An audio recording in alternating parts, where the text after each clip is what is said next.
नमस्कार, मैं हूं दीपाली राणा। आप देख रहे हैं टॉप 50 शेयर्स और मार्केट में अभी भी एक रेंज बाउंड मोमेंटम ही देखा जा रहा है। सेंसेक्स निफ्टी बिल्कुल फ्लैट, दोनों ही इंडाइसेस अभी ट्रेड कर रहे हैं। आज एक्सपेक्टेशंस थी कि निफ्टी बैंक की ओर से पार्टिसिपेशन आ सकता है, फिर निफ्टी बैंक मोमेंटम दिखा सकता है, लेकिन ये इंडेक्स करीब 150 अंक नीचे है आज के सत्र में।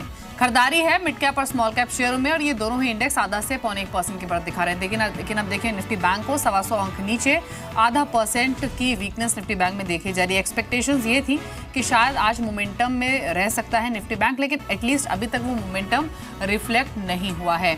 आज के अगर परफॉर्मेंस को देखेंगे आप आज के सेशन में, यानी वो शेयर्स जो कि इंडेक्स में बढ़कर ट्रेड कर रहे हैं, तो थोड़ा सा मार्केट का मूव जो डिफेंसिव हुआ है। बाइंग देखी गई है एफएमसीजी शेयर्स में, आईटीसी एचयूएल में अच्छा मूव है। फार्मा स्टॉक्स में 2 दिनों में जो रिकवरी दिखी है वो आज भी कंटिन्यू हो रही है। औरबिंदो फार्मा हालांकि इंट्राडे हाई से नीचे आया है, लेकिन अभी भी 2.25% की बढ़त दिखा रहा है।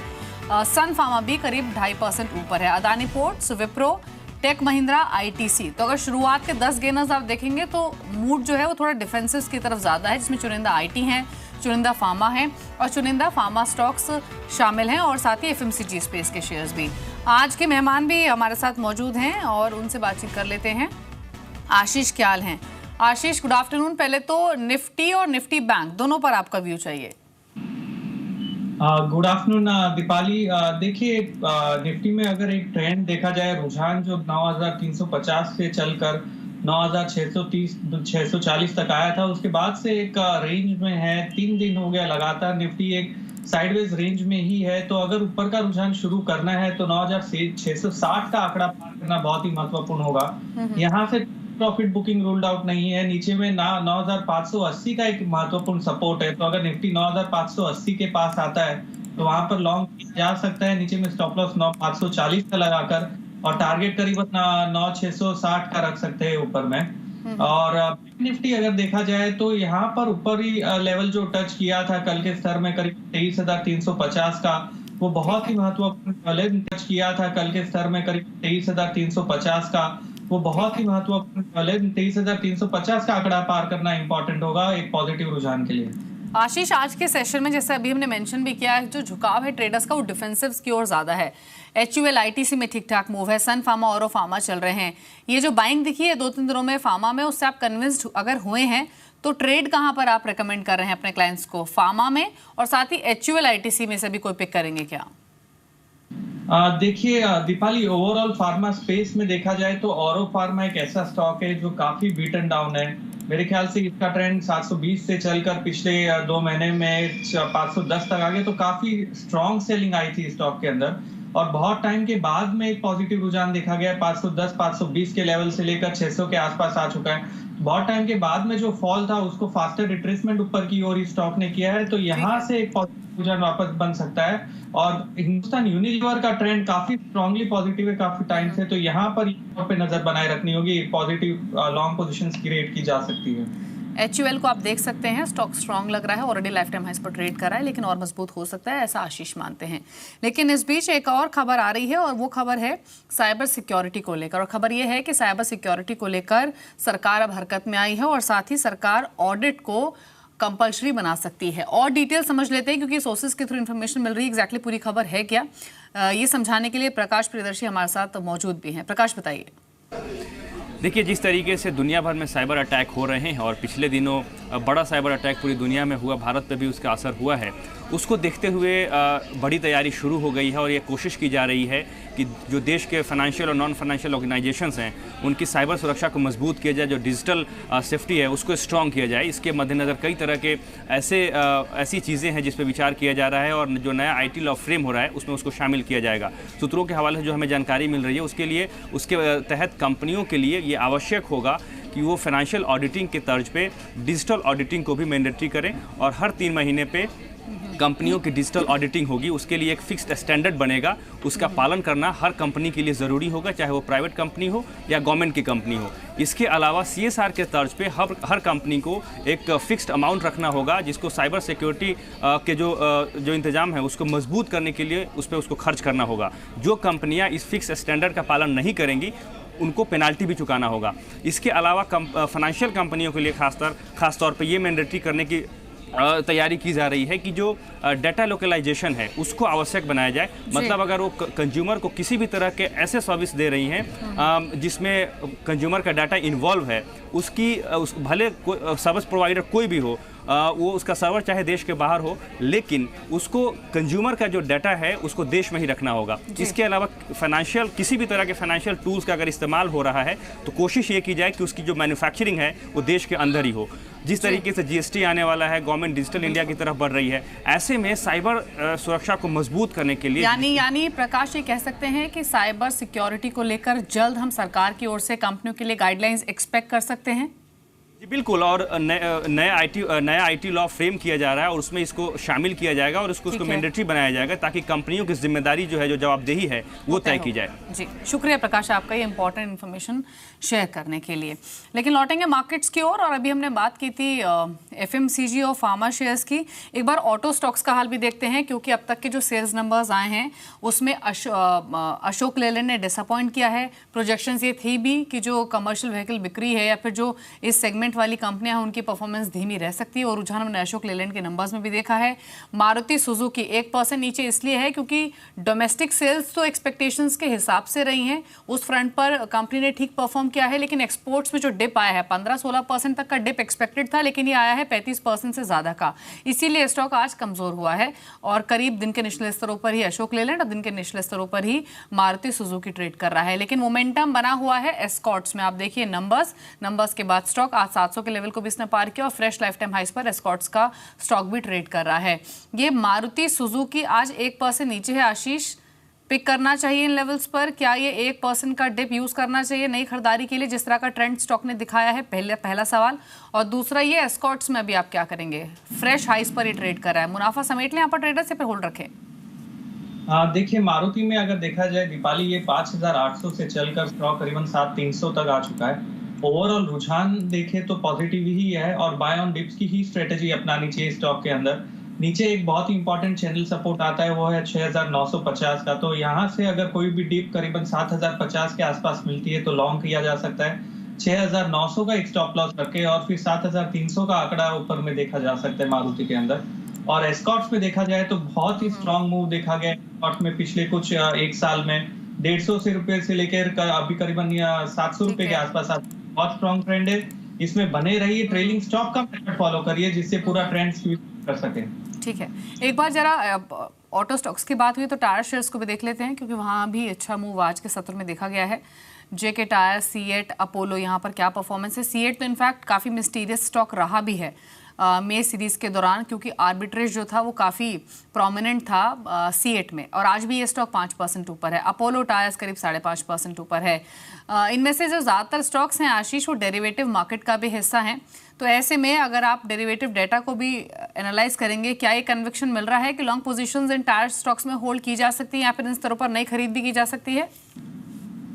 देखिए ओवरऑल टायर स्टॉक्स की अगर ट्रेंड देखा जाए तो पॉजिटिव ही है। सीएट आज के दिन में काफी अच्छी छलांग लगाकर ऊपर की ओर जा रहा है, और डेरिवेटिव्स डेटा को एनालाइज किया जाए तो मेरे ख्याल से 1900 के आसपास का एक सीएट में रेजिस्टेंस रह सकता है। तो यहाँ पर लॉन्ग अभी भी क्रिएट की जा सकती है।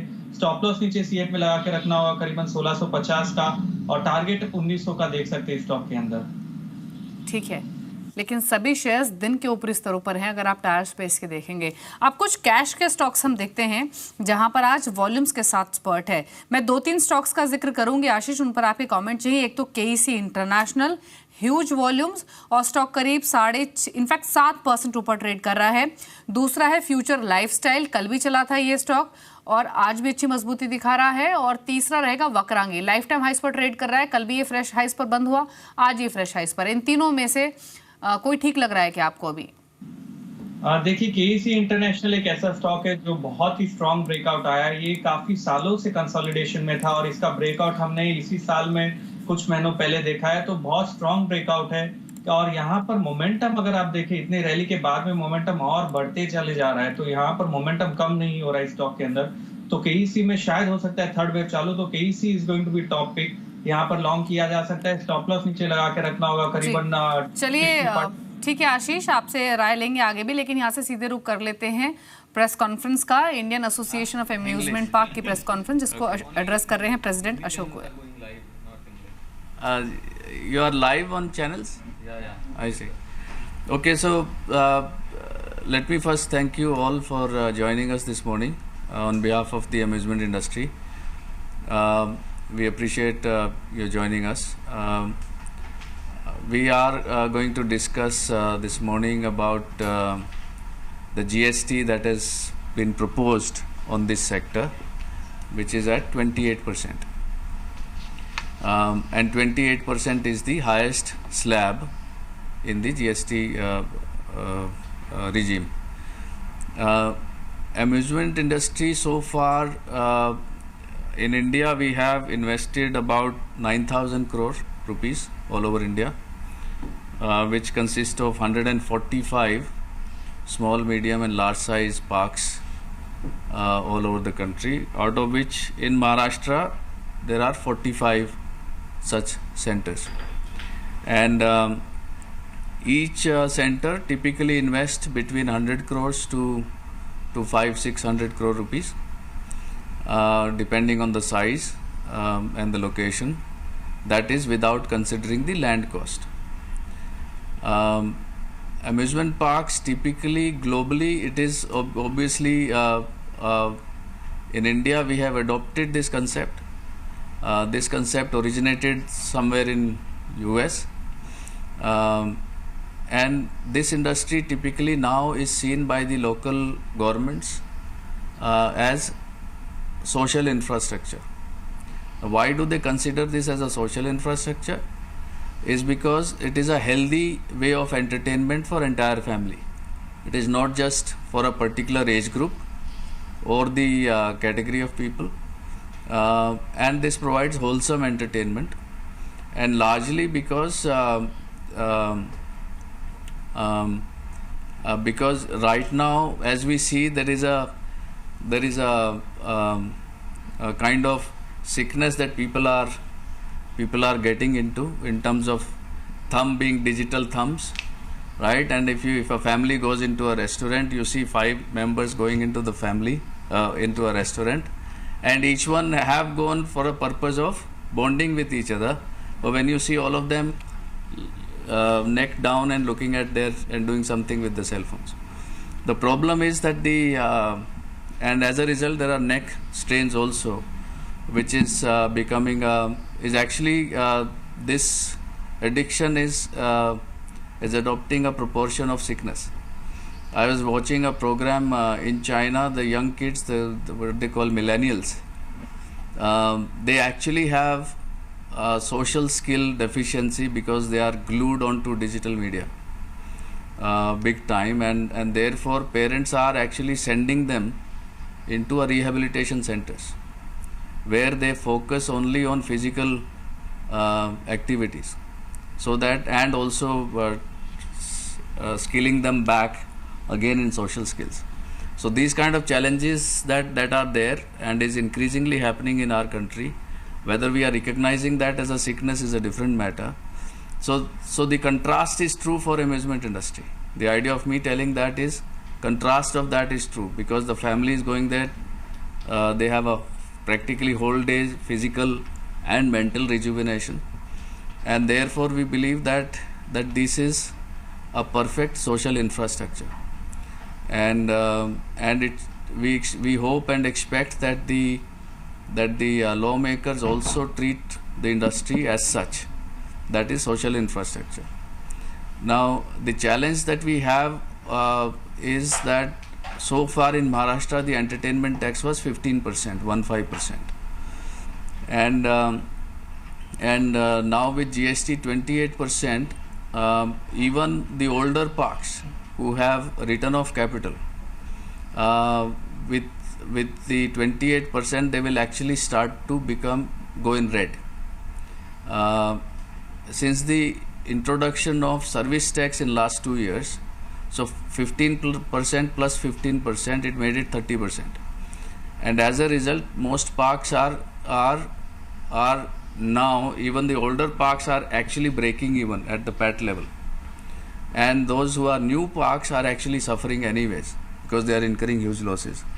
So the downside of it is that no new fresh investments will happen in this sector, and this in any case has been a nascent sector in the industry in the country, and every park every 3 years have to inject a good dose of fresh investment so that you keep the novelty value alive, and that investments will stop. Another major highlight that we believe that lawmakers should be aware of is that we are the highest number of employees per 10 crore of investment.